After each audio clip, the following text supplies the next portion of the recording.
Watch this clip.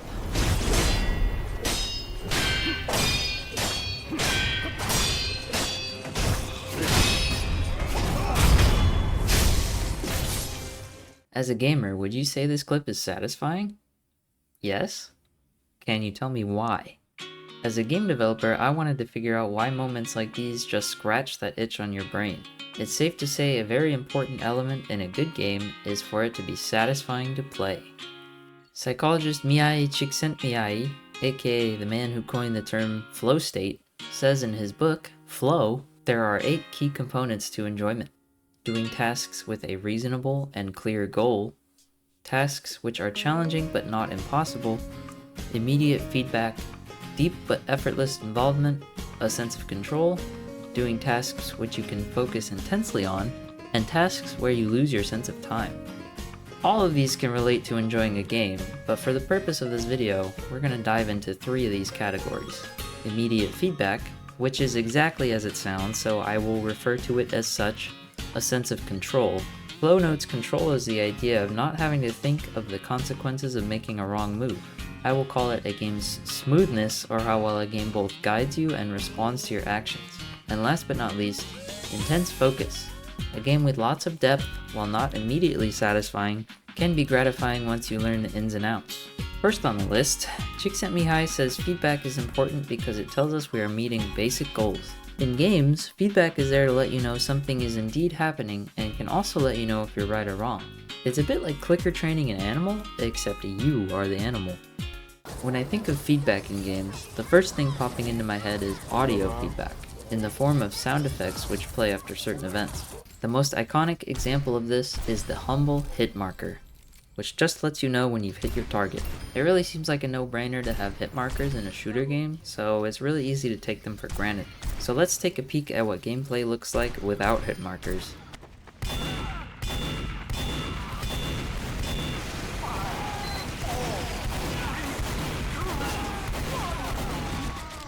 Suddenly I'm not sure if I'm even doing anything. Many games take hit markers a step further and have additional feedback for when the player gets a kill too. That's crazy. But what actually makes these sounds satisfying? There's a couple different things. Let's listen to these parries from Clair Obscur Expedition 33. Listen to how bassy they sound.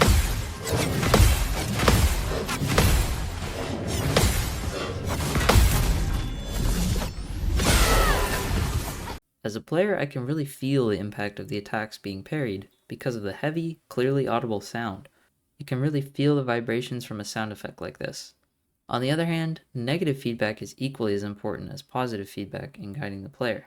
Let's look at Clair Obscur again and look at this example of negative feedback. I hit the parries, but instead of a nice, impactful riposte, I get this baseless, boring glass sound. It makes it pretty easy to understand that my attack did nothing here. Me no here. Me no want do. Simple as that. Okay, but the hit marker sounds you mentioned earlier aren't all that bassy. Why are they still satisfying? Well, you make a good point, dear viewer. There is another reason. Let's talk about risk and reward. Flow discusses how enjoyment comes from tasks which are difficult, but not so difficult the goal doesn't feel achievable. If something is too easy, your brain doesn't have to work and you will get bored. Likewise, if something is too hard, aka the goal is not reasonable, your brain will lose that sense of progression from feedback and you will still get bored. Finding the balance between these is what makes getting good feedback feel more satisfying. If we take the hit marker at face value, there isn't anything inherently satisfying about it. What makes it satisfying in-game is the reward associated with it. Oh my god. Oh. Okay, they're all so low. That was the massive. You know you're doing damage when you hear the hit marker or kill confirmation sounds, especially when a lot of them stack up. The opposite goes for the nullify sound I showed earlier. We mostly don't like it because it means we're doing 0 damage.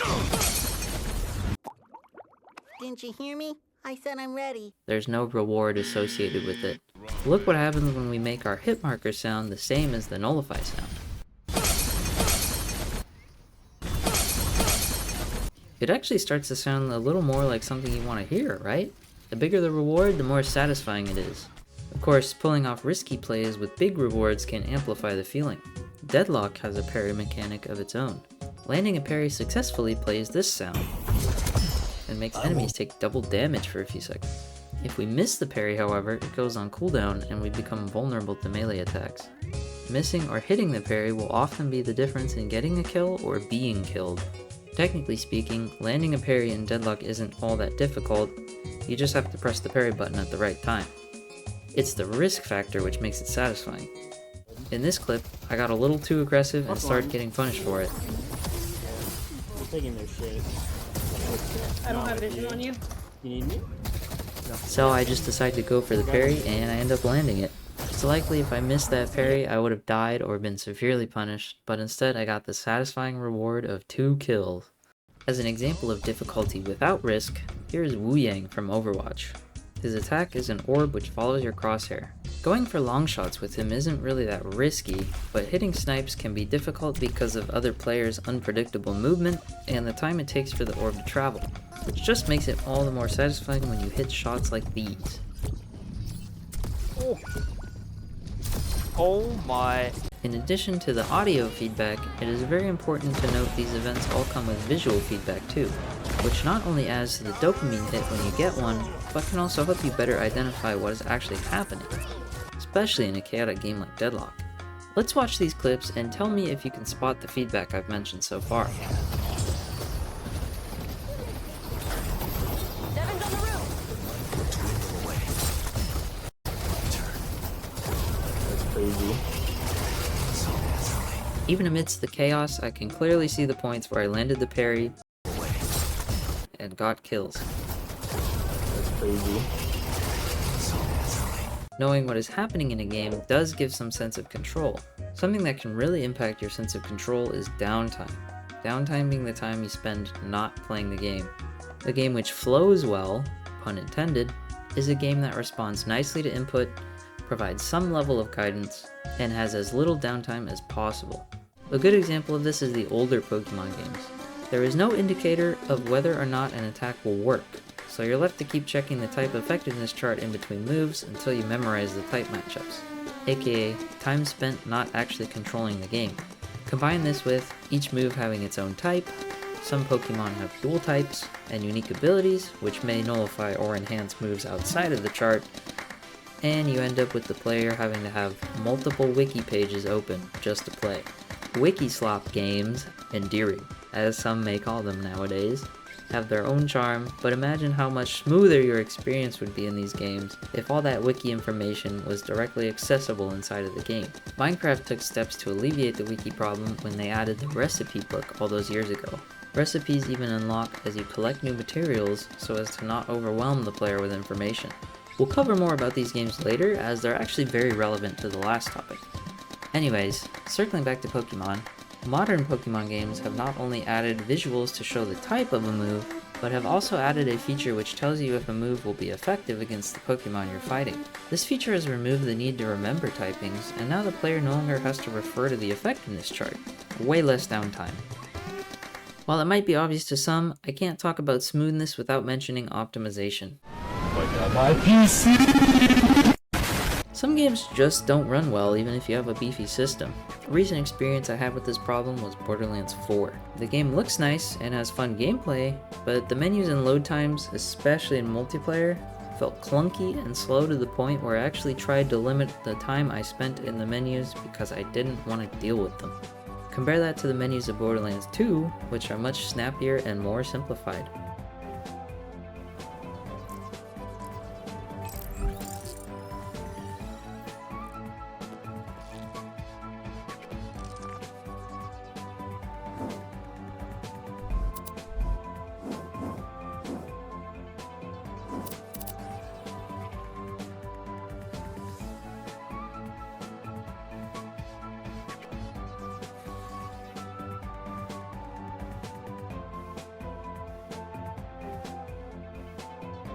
Another game with great UI is Persona 3 Reload. The menus are clean, readable, and open exactly when I tell them to with almost zero downtime. They're even using a similar solution to Pokemon with the type matchups where I can press a button to look at an enemy's weakness. The weakness indicator even pops up when I select a move too. Another important factor of how a game can be satisfying is its depth. An RPG like any of the Personas is very simple to learn the basics of. The initial combat tutorial basically gives you all the information you will ever need for the rest of the game. Casual players will find this is plenty to get them through the game without a ton of consideration for getting proper gear or making strong Persona builds. If you want to turn up the difficulty, however, that's when you need to start worrying about having proper builds to take on stronger bosses. Bringing up Wikislop, endearing. Games, again, those types of games usually start off very simple, but they typically have an incredible amount of depth to them, hence the need for a wiki to help explain it all. I use them as an example of bad smoothness, but what they may lack in smoothness, they more than make up for in depth.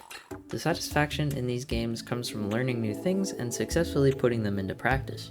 I add this section tentatively, however, as I know for a fact there are plenty of players who will be put off by games which need a large time investment to learn, which is perfectly reasonable. Most players would not want their experience to look like this. I've been playing this game for a while now. I wonder what kind of bosses I can fight. Wow, there's quite a lot of them. I wonder how long it takes to get to these. What? It's just an ordinary crabby. Oh my goodness! While most people would not expect to ever reach that level in a game like MapleStory, there are certainly some who would see this and be even more excited to play. After all, it is up to you, the player, to decide what you think is enjoyable when you play a game.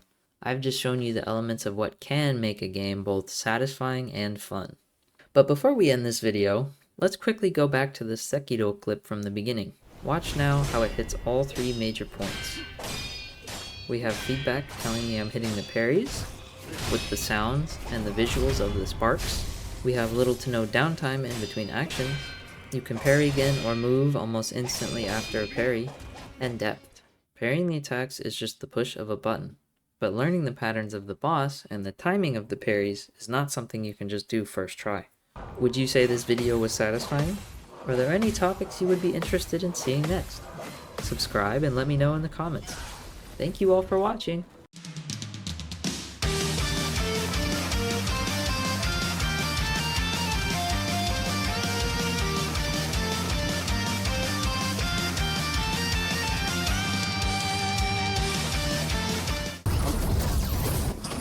Three, four.